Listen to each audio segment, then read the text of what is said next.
हे दोस्तों, चलो एक गेम खेलते हैं। गेम बड़ा ही सिंपल है। अभी मैं आपको कुछ फेमस लोगों के फोटोज दिखाऊंगा और आपको अपने दिमाग में ही सोचना है कि वो फोटोज किसके हैं। ठीक है? ये बिल गेट्स, राइट, ये एलॉन मस्क, ये जेफ बेजोस, ये मार्क क्यूबिन, ये ओपरा विनफ्री, ये मार्क जकरबर्ग, राइट, एग्जैक्टली। अब सेकेंड स्टेप गेम का ये है कि अब आप सोचो कि इन सभी लोगों में एक कॉमन चीज क्या है। गो अहेड, सोचो ना। इस क्वेश्चन पे मैक्सिमम लोगों के दिमाग में ये सारी चीजें आएंगी, लाइक ये सब बिलियनर्स हैं, अमीर है, सब फेमस है, अमेरिकन है और ऐसे ही कुछ, राइट।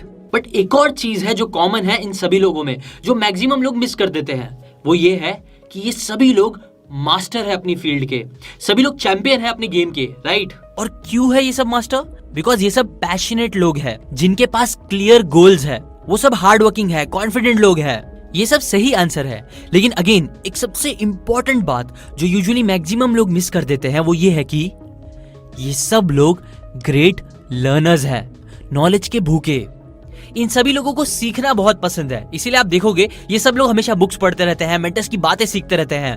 और बस यही नहीं, कोई भी सक्सेसफुल इंसान की स्टोरी आप उठा के देख लो तो आपको पता चलेगा कि वो लोग भी हमेशा हमेशा सीखते रहते हैं, बुक्स की हेल्प से, मेंटर्स की हेल्प से, और आगे बढ़ते रहते हैं लाइफ में।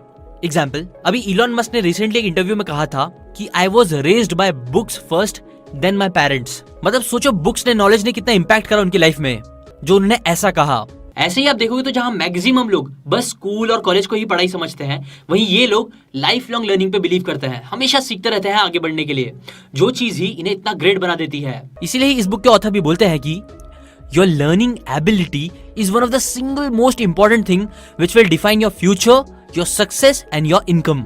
सो अगर आप आज के टाइम पे एक फास्ट लर्नर बनना सीख लेते हो तो आप आराम से एक नोबडी से दुनिया के सबसे सक्सेसफुल इंसानों में से एक बन सकते हो। नो इनकम वाले इंसान से एक ओवरपेड एम्प्लॉय बन सकते हो।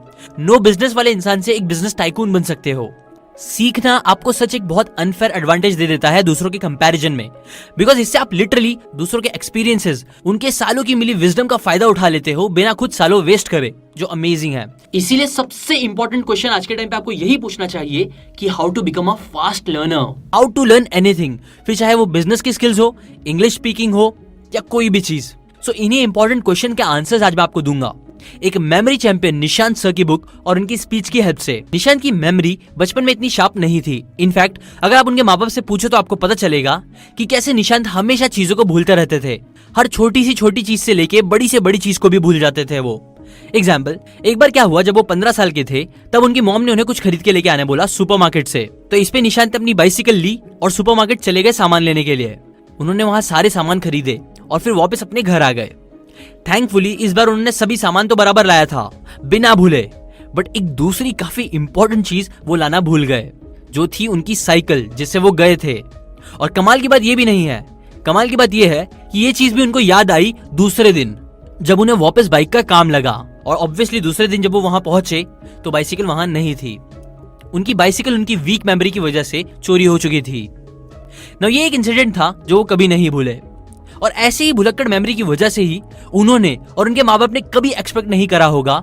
बट निशांत ने फिर कुछ साल बाद एक मेमोरी का रिकॉर्ड तोड़ा, गिनेस का रिकॉर्ड तोड़ा, जहां उन्होंने 1944 रैंडम सेट्स ऑफ नंबर्स को याद करा।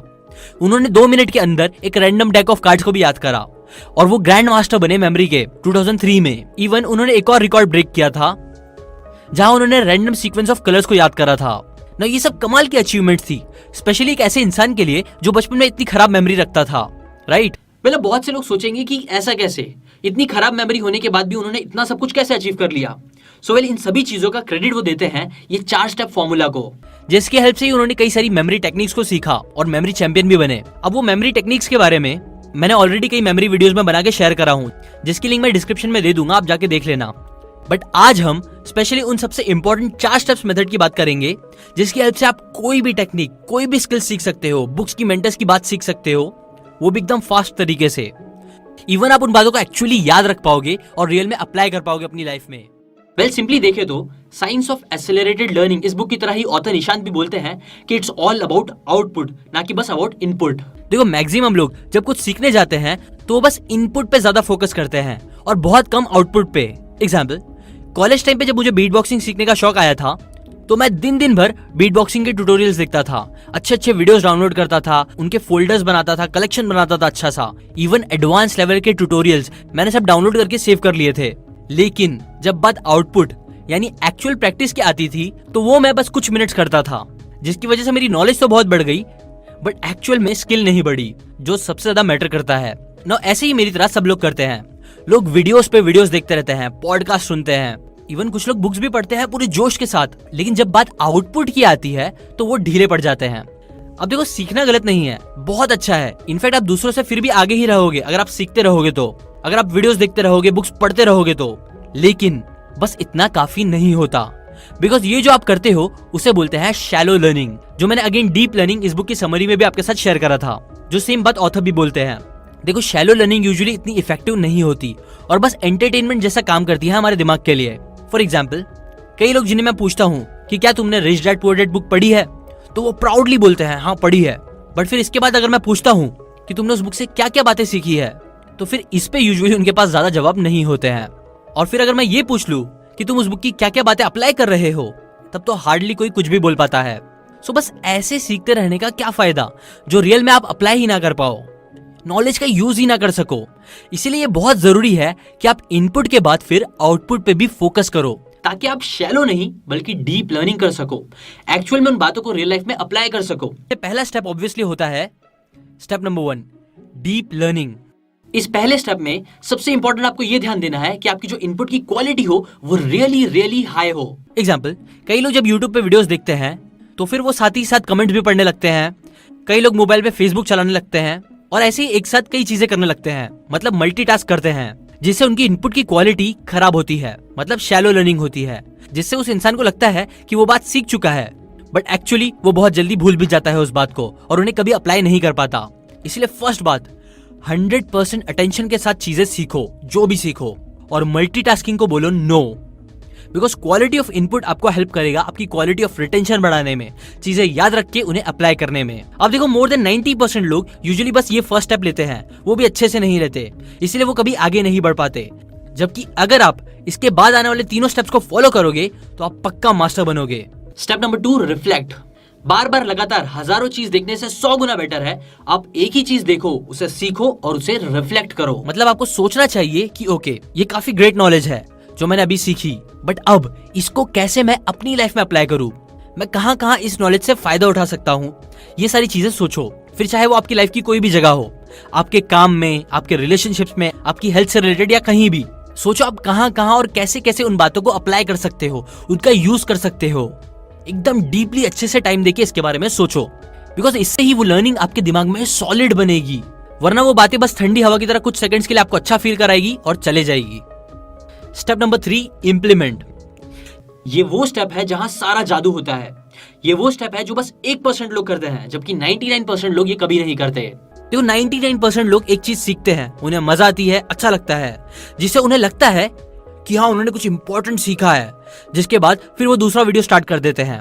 फिर उन्हें लगता है कि हाँ उन्होंने इससे भी कुछ अच्छा सीखा है, जो उन्हें ग्रेट फील कराता है, स्मार्ट फील कराता है, और ऐसे ही उनका साइकिल चलता रहता है, जिसमें अनफॉर्चुनेटली वो फंस जाते हैं बस वीडियोस देखते रहने में, बजाय उनमें से कोई एक भी वीडियो की बात को इम्प्लीमेंट करने के। देखो, ऐसा करना अच्छा नहीं होता, बिकॉज ये लोगों को एक इल्यूजन में बांध देता है, जिसे बोलते हैं द इल्यूजन ऑफ कॉम्पिटेंस, जहां लोगों को बस लगता है कि वो इंप्रूव हो रहे हैं, आगे बढ़ रहे हैं, बट ऐसा सिर्फ उनके दिमाग में हो रहा होता है। सो अब व्हाट शुड यू डू? आप सीखो, सीखना गलत नहीं है, बट जो भी सीखो फिर उसे एटलीस्ट पहले लिख लो बुक में या कहीं भी, स्केड्यूल बनाओ, प्लान बनाओ, और मेक श्योर करो कि आप उन बातों को फिर कहीं ना कहीं इंप्लीमेंट करो। एक टाइम सोच लो, एक डेट डिसाइड कर लो कि मैं इस टाइम पे इस चीज को अप्लाई करूंगा पक्का। ये बात को याद रखते हुए दैट एक हल्का एक्शन, भले ही वो कितना भी आलस से भरा हो, बेटर होता है नो एक्शन से। Step number 4, share. ये चीज मेरा पर्सनल एक्सपीरियंस भी है, जो हम कॉलेज डेज में करा करते थे एग्जाम के टाइम्स पे, जिसे फेमन टेक्निक भी बोलते हैं, जो इन नटशेल यही सिखाती है कि जब भी आप कोई चीज सीखो तो उसे दूसरों को भी सिखाओ, बिकॉज इससे आपके दिमाग में वो चीज ज्यादा बैठेगी। लोग अगर क्वेश्चंस करेंगे तो उससे आपके कॉन्सेप्ट्स क्लियर होंगे और आप फिर ज्यादा इंक्लाइंड भी हो जाओगे उन बातों को खुद अप्लाई करने के लिए। इसलिए ये भी पावरफुल स्टेप आप कभी मत भूलना। जो भी सीखो इफ पॉसिबल उसे दूसरों को भी सिखाओ, या वो ना हो सके तो एटलीस्ट डिस्कस करो उनके बारे में किसी और के साथ। ये सब आपको बहुत ज्यादा हेल्प करेगी एक फास्ट लर्नर बनने में। सो कंक्लूजन के लिए एक पॉइंट हमेशा याद रखो, जो ऑथर बोलते हैं कि अगर आप समझो x amount of time input को दे रहे हो तो एटलीस्ट 2x टाइम मतलब डबल टाइम आपको आउटपुट पे देना चाहिए। एग्जाम्पल, अगर आप हाफ एन आवर बुक पढ़ने में निकालते हो तो एटलीस्ट 1 घंटा उन बुक की सीखी हुई बातों को अप्लाई करने में लगाओ, ऊपर बताए 4 स्टेप्स में से 3 स्टेप्स का यूज करके। अब बहुत से लोग मुझे क्वेश्चन करते हैं कि उन्हें अपनी इंग्लिश को इंप्रूव करना है, बिकॉज बहुत सी बुक्स इंग्लिश में होती है और लाइफ में कई जगह इंग्लिश बोलने की बहुत ज्यादा नीड पड़ती है। सो वेल, ऐसे लोगों के लिए एक ऐप है कैम्बली नाम का, जो इंग्लिश सीखने के लिए इनपुट से ज्यादा आउटपुट पे फोकस करता है, जिससे आप फॉरेनर से बात करके अपनी इंग्लिश को इंप्रूव कर सकते हो। कुछ ऐसे। Oh, hello, hi, my name's Lynette. My name is Zishan. Geographically to Turkey and Greece My name is Jackie. Nice to meet you. Nice to meet you too. and to India. Okay, that's cool. That's cool. Yeah, you look. I liked the classic book Jane Eyre. I don't know if you have heard of this. It's from Russia, from India, from Saudi, from Turkey, and then America and This Native American medicine man and सो देखा, ऐसे ही आप active तरीके से foreigner से बात करके English speaking को अपनी इंप्रूव कर सकते हो। और अगर आप इस चीज में इंटरेस्टेड हो तो आपको 25% ऑफ भी मिलेगा अगर आप सीकेंड 25 ये कोड यूज करोगे तो। नीचे डिस्क्रिप्शन में लिंक दी हुई है जहां से जाके आप ये कोड अप्लाई कर सकते हो, सीख सकते हो और इसका फायदा उठा सकते हो। सो अभी के लिए बस इतना ही। लाइक करें अगर आपको ये बातें काम की लगी हो, कमेंट करके बताओ कि आपको क्या लगता है लर्निंग के लिए सबसे इंपॉर्टेंट चीज क्या है। शेयर करें इस वीडियो को सभी दोस्तों के साथ, सब्सक्राइब करके बेल आइकन जरूर दबाओ। मैं ऐसी ही बुक की समरीज हर संडे डालता रहता हूँ। अभी के लिए बस इतना ही। Thanks for watching.